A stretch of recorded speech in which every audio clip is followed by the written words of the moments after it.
The Wassallia site was settled around 500 CE, between the Middle and Late Woodland period. The site is across from what is now downtown Memphis, Tennessee, and was found using aerial photography. The Native Americans who settled this site left behind no written records. However, we know that it was a relatively large community for its time. The artifacts and the relatively complex layout of the community provide evidence of a sophisticated society.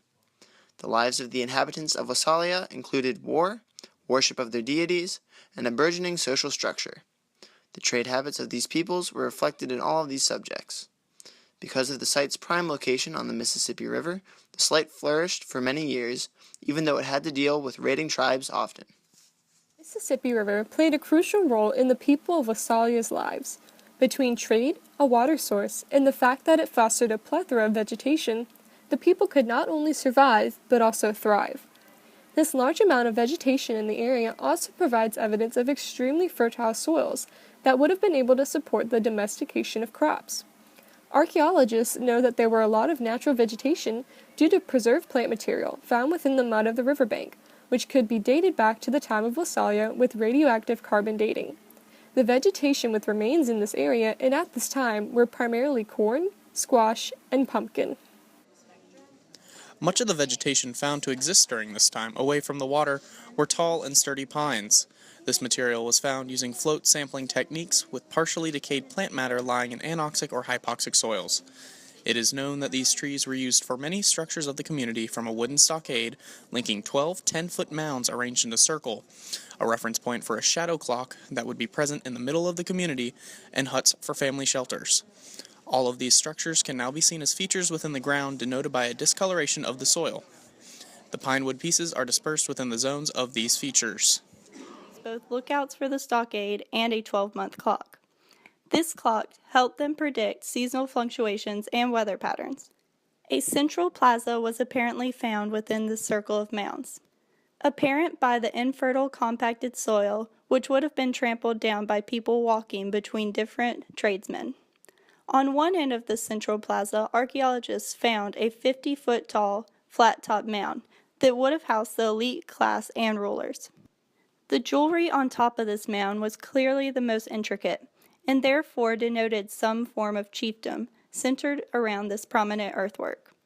The size of this elite mound could be used to survey the people on a regular basis, as well as quickly communicate with the community if an attack were imminent or a religious ceremony was planned. The people of Wassallia had a highly stratified social system.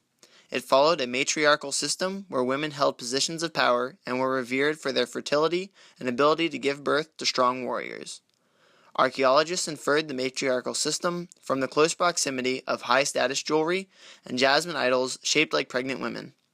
These leaders would gather atop the elite mound to perform rituals and rites to ask deities for good weather and the ability to win wars. This is surmised by the fact that many projectile points from atlatls and spears and parts of their most important crops were found in areas of high ash. This points to the use of ceremonial fires to burn these tokens for the gods.